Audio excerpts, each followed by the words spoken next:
From Wondery, this is American History Tellers. Our history, your story. I'm Lindsey Graham.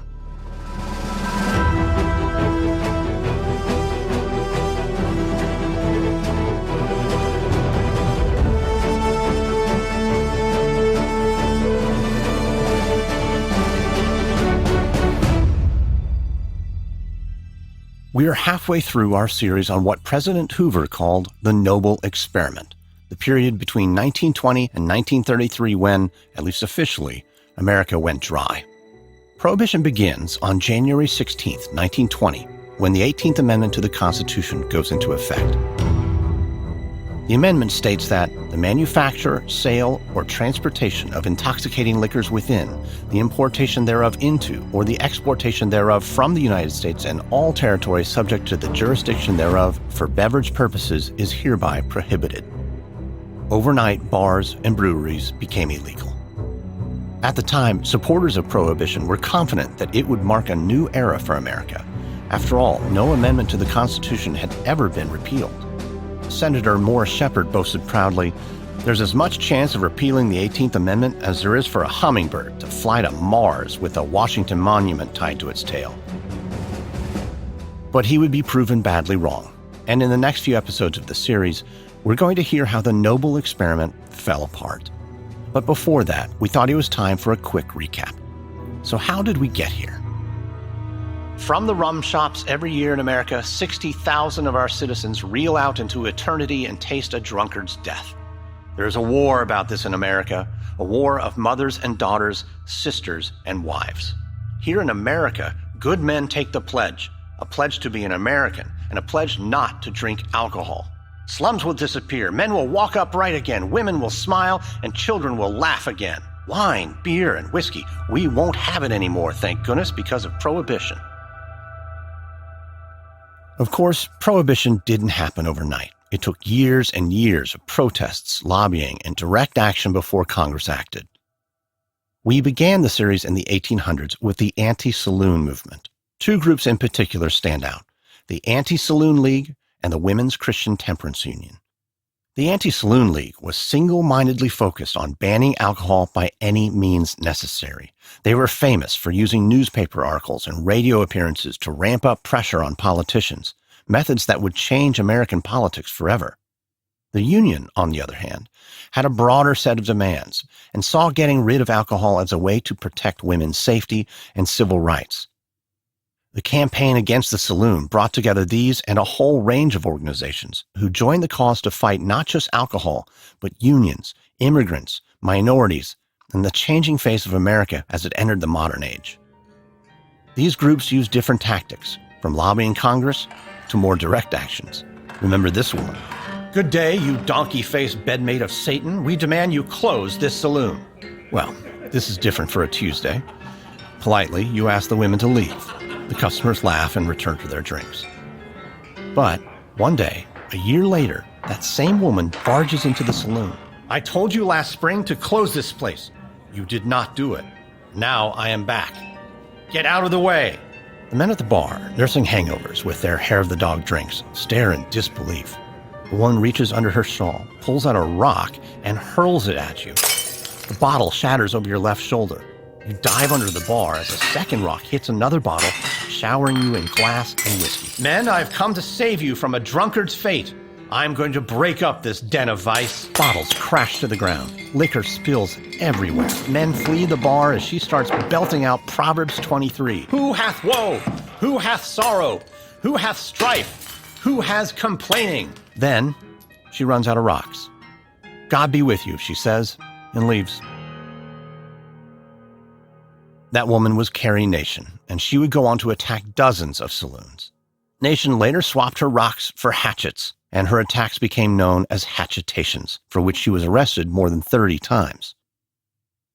If Nation represented an especially militant activist, there were thousands of others who felt strongly enough about alcohol to join one of the dozens and dozens of groups operating at the turn of the century: the Daughters of Temperance, the Knights of Father Matthew, the Lincoln Lee Legion, the Templars of Honor and Temperance, the Total Abstinence Society, and the World League Against Alcoholism, to name just a few. Many of these groups were led by women, like Evangeline Corey Booth, who would later become the first woman to be general of the Salvation Army. She would travel the country, speaking out against the evils of drink. Drink has drained more blood, hung more crepe, sold more houses, plunged more people into bankruptcy, armed more villains, slain more children, snapped more wedding rings, defiled more innocents, blinded more eyes, twisted more limbs, dethroned more reason, wrecked more manhood, dishonored more womanhood, broken more hearts, blasted more lives, driven more to suicide, and dug more graves than any other poison scourge that ever swept its death-dealing waves across the world. In episode 1, we heard how the early anti-alcohol campaigns were driven by anti-immigrant feelings. In the 1880s, Catholic and Jewish immigrants from Southern and Eastern Europe settled into cities, and the population of nearly every major urban area exploded. To be clear, these immigrants were not drinking any more than anybody who came before them. The peak of drinking in the United States was in the 1830s, before these waves of immigration. But sometimes, when change happens quickly, people experience what historians call a moral panic, blaming many different problems on a single cause.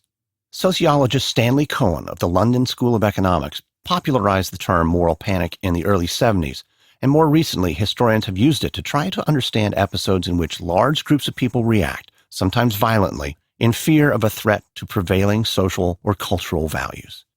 In the turn of the century America, those fears were of a growing urban population, new immigrants, and changing technologies. Groups like the Anti-Saloon League blamed immigrant-run saloons for a wide range of social problems. As a result, the coalition of groups calling for a ban on alcohol grew fast in the early part of the 20th century, laying the groundwork for a nationwide ban on alcohol. They would get a big boost in 1913 with the passage of the 16th Amendment. That amendment allowed the government to start collecting income tax for the first time. The anti-alcohol forces believed this amendment would allow the government to operate without the revenue they were used to receiving from lucrative alcohol taxes. The Anti-Saloon League and others began their push for another constitutional amendment.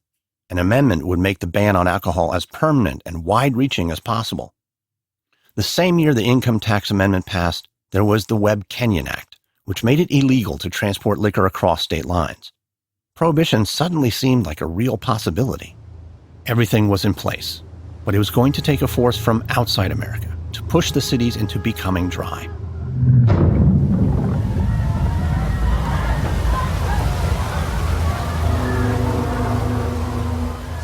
The sinking of the RMS Lusitania in 1915 and America's entry into the First World War 2 years later also helped the movement. Beer was linked to Germany, so banning it became a patriotic issue. Loyal citizens had a duty to defend the country against brewers helping the pro-German alliance, at least according to the Anti-Saloon League. So by 1916, the popular tide had turned decisively in favor of prohibition. That year, the Anti-Saloon League successfully backed anti-alcohol candidates, transforming Congress into a legislative body that was 2/3 in favor of the nation going dry. A year later, Congress passed a resolution in favor of amending the Constitution to outlaw alcohol forever. There was opposition to the amendment. 2 states, Connecticut and Rhode Island, rejected it outright. And in New Orleans, residents took to the streets in noisy wet parade protests. But all in vain, because on January 16, 1919, Nebraska became the 36th state to vote in favor of changing the Constitution. Prohibition came into effect throughout the country a year later.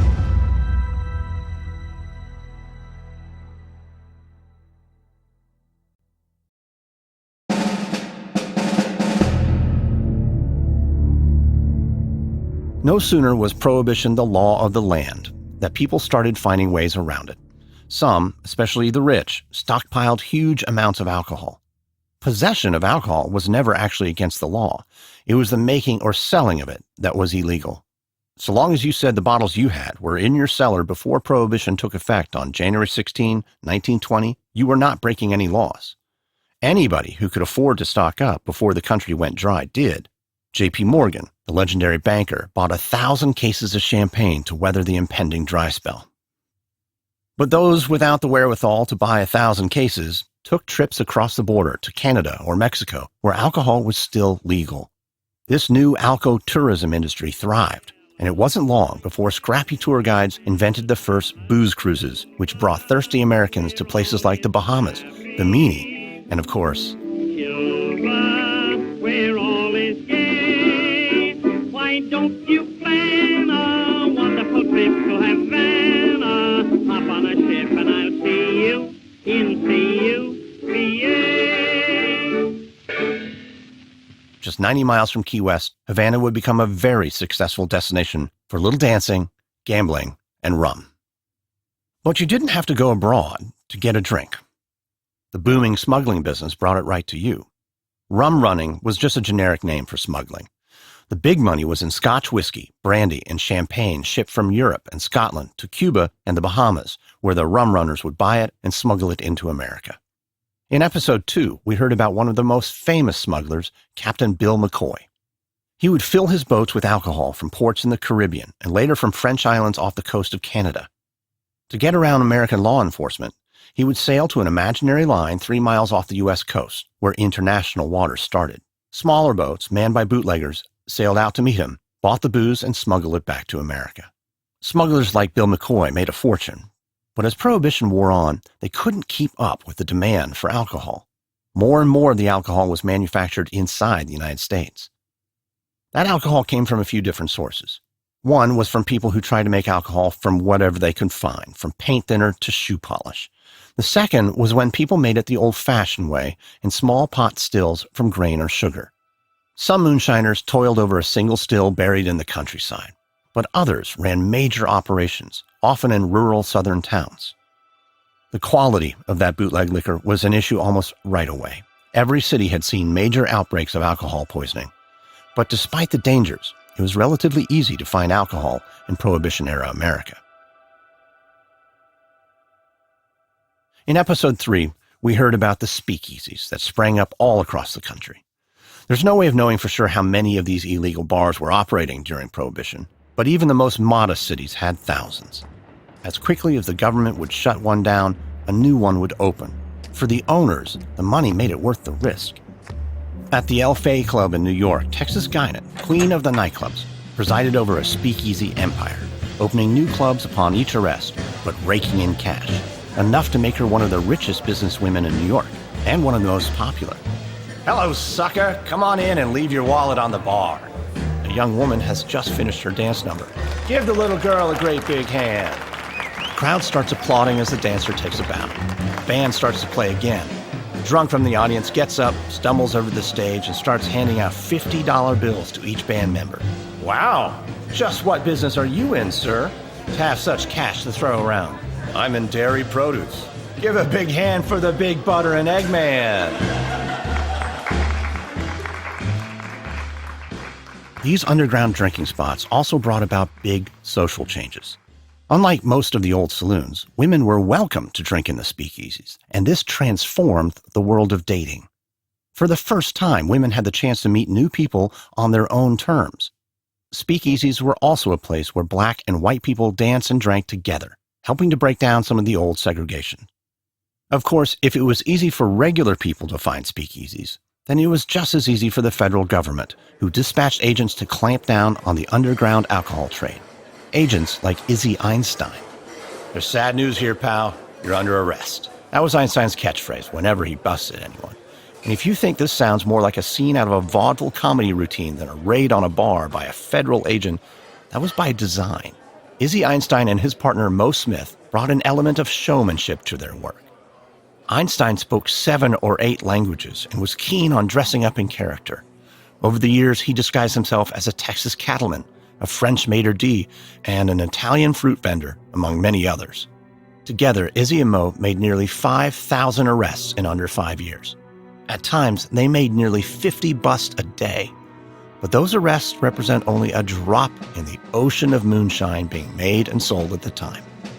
In the next episodes of this series, we're going to hear about the deadly consequences of that ocean of moonshine, from poison hooch to gang wars. And we're going to hear how Prohibition, the noble experiment as it was called, started to unravel. I hope you're enjoying our series on Prohibition. If you are, please do give us a 5-star review and tell your friends to subscribe. We're available on Apple Podcasts, Stitcher, NPR One, and every major listening app, as well as Wondery.com. If you're listening on a smartphone, tap or swipe on the cover art of this podcast. You'll find the episode notes, including some details you might have missed. You'll also find some offers from our sponsors. Please support our show by supporting them. And thank you. American History Tellers is hosted, sound designed, and edited by me, Lindsey Graham, for Airship. Additional production assistance from Derek Behrens. This series is written by Christine Sismondo, Ph.D., produced by George Lavender. Executive producers Marshall Louis and Hernan Lopez for Wondery.